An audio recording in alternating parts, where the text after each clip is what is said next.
All right, so here we are. We're at Palmer Dodge here in Atlanta, Georgia, and we have just installed the brand new XB LED sequential DRLs on this new Jeep JL that these guys built over here.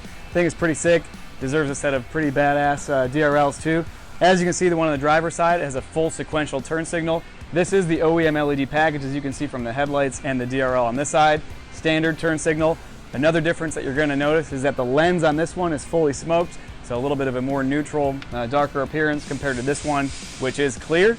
In addition to the DRLs themselves, we will be releasing a matching side marker set.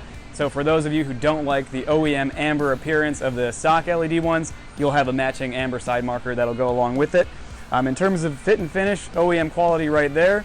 Functionality, again, sequential, no sequential.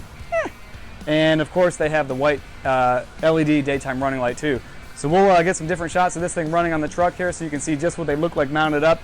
I think they're freaking sweet, and we are super excited to launch this product early Q4 2018.